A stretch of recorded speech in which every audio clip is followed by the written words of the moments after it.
This is Dave Meltzer with Entrepreneurs, the Playbook. I have Stephen Cox, the CEO and founder of Take Lessons, which I had to have you on the Playbook because I'm looking for true entrepreneurs. You know, I've had a lot of big names and they're entrepreneurial, but I'm looking through your story and I was like, okay, I got a true entrepreneur here, someone that has bootstrapped his way, raised money, and built a true business and done it in a place that a lot of people dream about doing it in San Diego. So kudos to you, Steve. And thanks for having me on the show. That's awesome. I'm going to start at the beginning because most people don't know how to get started.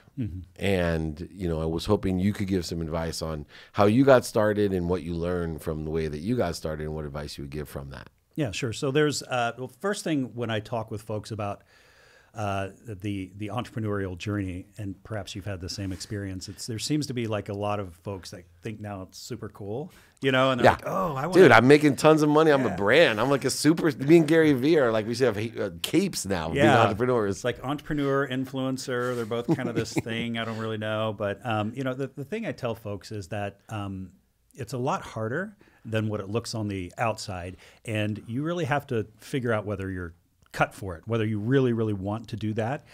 Because if not, there's too many other people out there that do, and you know, chances of success are pretty small. And you have to think about that. So I'm going to put everything I own on the line. I'm going to give up a job, probably going to lose a girlfriend or two out of the whole mix. Or divorce, or a divorce, house. or what have you. And all for the probability of failing 90% of the time.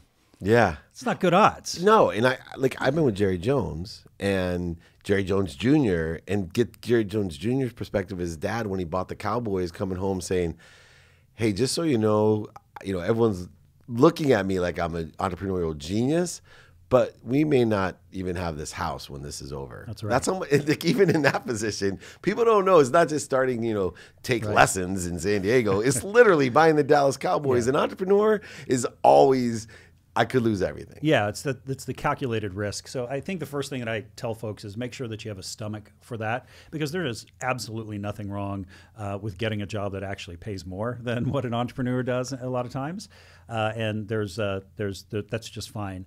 However, I think that there's a high level of nobility. That's the word I used. I like that. That I describe entrepreneurialism, because it's this idea that you somehow think, or we somehow think, that we're going to be able to create enough value, not only for just ourselves, but for all the entrepreneurs I know also think about creating value for other people. And how do you build value for others, but also people like your customers, but the people that work for you as well. And it's an unbelievable journey, and tons of ups and downs along the way, and I still experience them every single day, even though our company's 12 years old now. And you're an overnight success. Yeah. Oh, God. 12 years. Yeah, if I could count the number of times I heard that, but it's never that way, is it? No, they laugh at you, they scoff at you, then they finally applaud you, and then as they call you a success, all you can think about is, I know that I have more employees, more overhead, and more revenue, but being an entrepreneur, my life probably hasn't changed too much. Yeah, you know, it was funny. I remember talking to my attorney. He's the same guy that's been with me since the very beginning of the company. And I came in initially to pitch him on giving me some free legal advice, because I didn't have any money to start off with and wanted to hire him. And many years later, he told me, he goes, you know, after that first meeting, we sat there and we're like, man, this idea is never going to work. Right. This guy is done. Forget about it. But he stuck with me, and he told me that years later. And I think that's kind of what all entrepreneurs go through, is most of the time the ideas are a little bit crazy and there's no chance or very little chance of success. But, you know, something I tell I guess the young folks now who are just starting, now that I'm old and have gray hair, is, you know, you have to kind of believe in yourself, but never believe your own hype. You know what I mean? There's this very fine line between self-promotion and believing and getting up every day, and all entrepreneurs have to have that. You know, you got to have that fire inside of you. At the same time, you've got to balance that with this idea that you could be wrong. And the best way that I figured to do that is, when I started Take Lessons, I put my own money into that. So I invested my own money, and I have a finance background. My degree is in finance. And so I had this very interesting role to where what I could do is play the hat of the entrepreneur, and then I could take that hat off and play the role of the investor. And they're very, very different roles. Right. One is the believe no matter what, run through the walls, this thing's going to work. And the investor's like, okay, that's cool, prove it. And you have till this date to prove it. Yeah, quantify that for me, please. So I think that balance is something that I learned that was very, very helpful in our business, was that you've got to be able, as an entrepreneur, to balance those two positions in your mind and be able to risk, but also to take that calculated risk as well.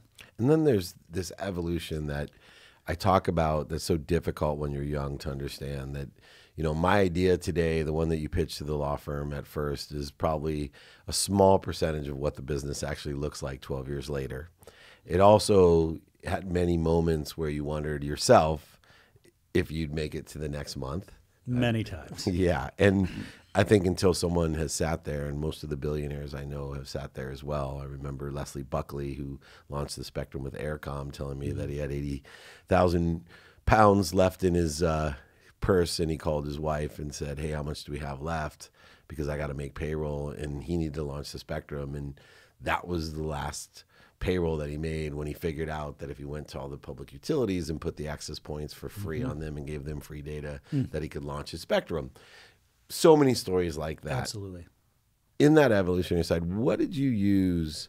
Because you do have this dualistic financial, but you are a spirit, an entrepreneurial spirit. Right. But I'm a math guy, but I'm a huge entrepreneurial spirit. Right. Right. We're probably cut the same way. Yeah, very much like you got to have the numbers, but I know for me what it is. What is it for you when you sit there and go, man, I may not be here tomorrow? Like, what is it that gets you to push through that, like every great entrepreneur, so you are there tomorrow, and somehow the check's in the mailbox, or you meet some guy, you know, when you're crying at the bar, and he's like, oh, you know, here's $100,000, you know, and you're back on track. Sure. You know, it's I'll try to think back early. I know how I do it now. Yeah. And now you kind of have proof, because we've been through it so many times that every single time somehow we always come out on top. Yeah. In fact, we're still alive, right? So there's never been a time where it's actually killed us. But I can think back to the early days in our business. Again, self-funded, took 2.5 years without a payroll. And where'd you live when you were investing in yourself like that? San Diego. In a home, like your mom or car? Oh, no, I had my own place. Yeah, yeah. But it was, believe me, it was tough. You know, paying a mortgage with no income it's pretty really tough. And you're scared every time you write that check. Absolutely. Right. Yeah. But there was this belief that what we were doing was important, first and foremost. So, you know, the reason I had started the business out of the gate is I had, you know, done okay on another company that we started, and had put away a little money in my account, risk it all in this new one. But I joined a rock band for fun, and was out playing music for fun. But my drummer Enrique was doing this to make money, and he had a master's degree in music and was trying his best to make a living doing this, and couldn't figure it out. So one day he told me, he said, hey man, I got to quit the band. I'm going to go work at Chili's restaurant to be a cook, because I have to earn money. And I just got married. He just found out that his wife was pregnant with their first kid. Life hits him. Yeah, life hits him. And I go, well, you know, that really, it pissed me off. Here's this guy I love that was just one of my good buddies that couldn't figure out how to make a living on something that he had studied for so long. And in sports, you see that quite as well. It's kind of the same sort of vibe. And I just kind of got pissed off, and I said, well, are you teaching? He said, well, I've got my poster. It's hanging up on the, you know, the drugstore, yeah, the telephone pole, and no one's calling me. Beachcombers. Yeah, exactly. And I told him, I said, well, I'll help you. I have a background in the internet space. That's what I did, and I'll help you find students. And so we helped keep him out of Chili's. That was my motivation. Keep your band alive. Yeah, I gotta keep him out of Chili's and help him make a better living doing what he loved to do. And I just had this belief that over time, more and more people would buy people and buy services over the internet. Lessons. And lessons. Yeah. And we kind of, I don't know if we could say right place, but still wrong time. We were still early when we first started. But over time, you know, we didn't die, and we always found a way, and stayed extremely nimble, listened to customers over and over again. And thing that I learned is that I probably was wrong more than I was right about most of my assumptions about the business. But as a team, we had the ability to stay very agile and humble and keep listening and keep changing the product until we had product market fit. And luckily we found that before we ran out of money. Yeah, it's interesting because there's this nuance that I've learned about money. And working in Korea and the Silicon Valley, being older, I saw so many businesses that the only reason that they thought they were successful is because they had raised so much money. Right. Yeah. But most people don't know that a lot of those businesses don't even make it. And I don't think it's a fair assessment for a young entrepreneur to compare themselves to some, Sequoia-funded, $500 million company that can afford to just evolve. I mean, Yahoo was an index. Google was an optimization tool. All of these different LinkedIn took a long time to evolve, and Kwame had a great vision of it, but it's completely different than what they anticipated. But as a pure entrepreneur, and I'm listening to you, one of the interesting things that you say is, look, we stayed in business, but we were early. I'm not a big fan of that. Like, I think the early guys are the ones that win, that can stay in business, because you get the lessons. If you got it, my number one rule of entrepreneurship is, people ask me, what's your number one piece of advice? I'm like, if you don't wake up in the morning and tell yourself, my goal is to make sure I'm in business tomorrow, you're missing the boat. Everything else comes after that. Yes. Because I guarantee you, if you stay in business, you will evolve into something successful. You will make tons of mistakes, tons of lessons learned. You will spend tons of investment money on all types of, I don't believe in sacrifice, I mean investing in yourself. Right. So that's why I asked, like, where you live, because I love people that are like, I lived on my mom's couch, or hung out with my girlfriend. But it's not sacrifice. And to have the belief that there's value in what I'm doing because I was able to change my friend's life. Right? At its core, you started a business because you saw you have a skill set, the internet marketing. You saw that you changed your friend's life, and that if you could do that, that would scale. Now, the question I have is, how can we explain to younger entrepreneurs that shit takes time, right? Like, it just, like, you can't, unless you have a $500 million and you can buy it and you got that lottery ticket, and even at a $500 million investment, you're probably 1 out of 10 chance to make it. That's right. Which is still better than your normal entrepreneur. But how do you explain, like, you cannot just generate a whole bunch of business even locally overnight because you have a good idea and you're an internet marketing person. Right. I mean, I'm building my brand 2 people at a time. Like, that's really my focus. Exactly, yeah. And it's exponentially gone crazier than I ever believed in the last 2.5 years. Yeah. But my perspective, I'm on this kick. I'm all, Gary Vee would tell you, give it 2 years, give it 6. I'm give it 20 or 60. Like, I'm on a 20 and 60 plan in my life. I am. I turned 50 years old and I told my wife, you know what? My brand, I'm 50 years old. I'm going to give it 20 to 60 years. I'm not going to worry about where I'm at. If I have 2 followers in 10 years, that's what I have, or 2 ambassadors or whatever. Right. And that works for me. But can you explain or help me teach people, like, what is it like when, you're there and there's nobody coming? But you're trying to stay in business and you convince other people to give me money. Yeah, exactly. That's a great question. So the first thing I tell folks is very early that your life will feel like a tornado.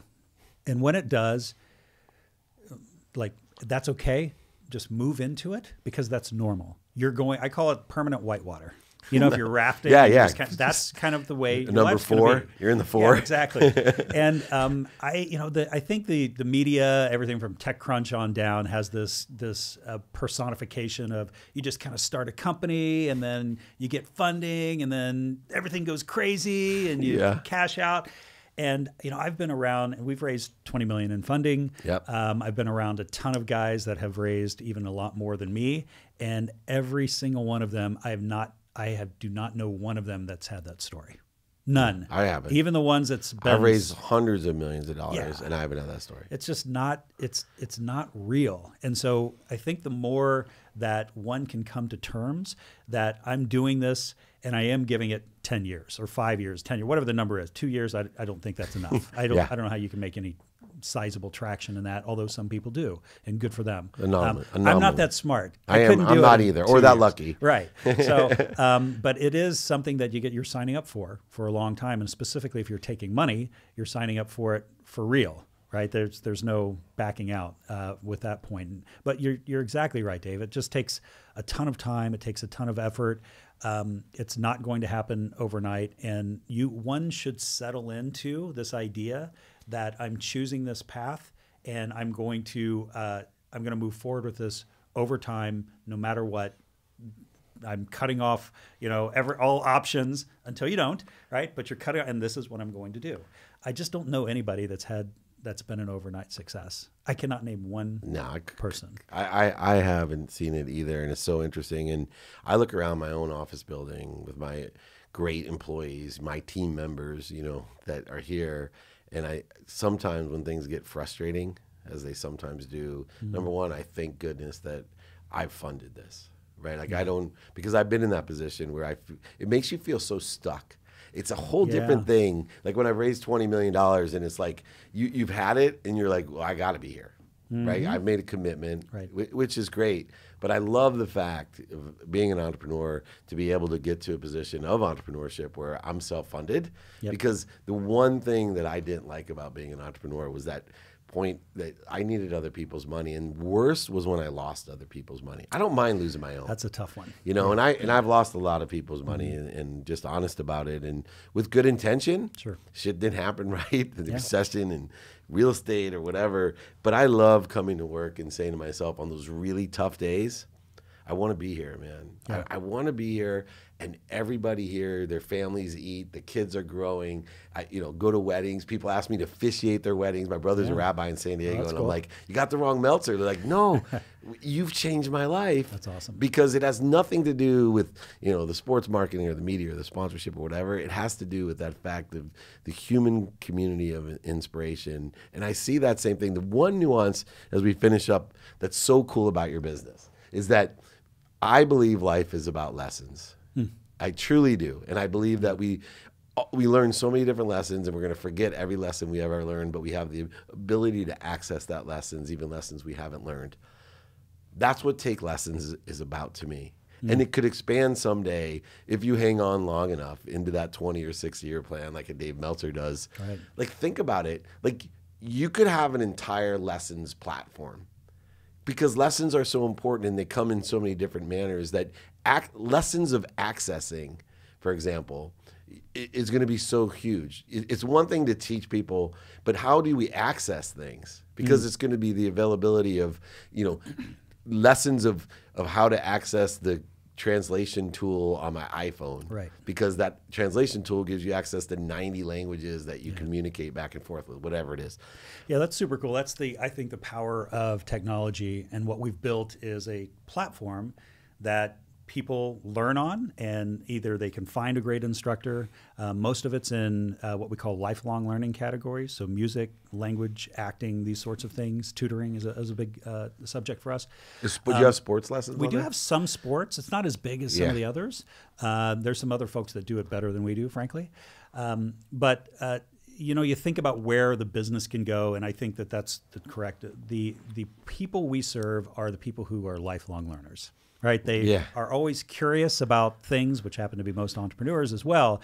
And I've got like the mobile learning, the digital learning addicts. Yeah, like exactly. All your customer people like trying to improve themselves. Everyone's trying to improve. All of our lessons are live, so we believe that you actually get more benefit when you can talk with someone. And so, no matter whether they're in-person lessons or online lessons, everything you get to interact with an actual live human being. Imagine that in the digital world. But we think that there's real power in that, and apparently a lot of people agree with us on that. But I think you're dead right. It's just about being able to think through where the business might go, stay extremely flexible towards that. Some of the opportunities that have presented themselves to our business, we had not even an inkling that they would be there. Not only just the opportunity from a biz dev position, but also the way that technology has just continued to evolve.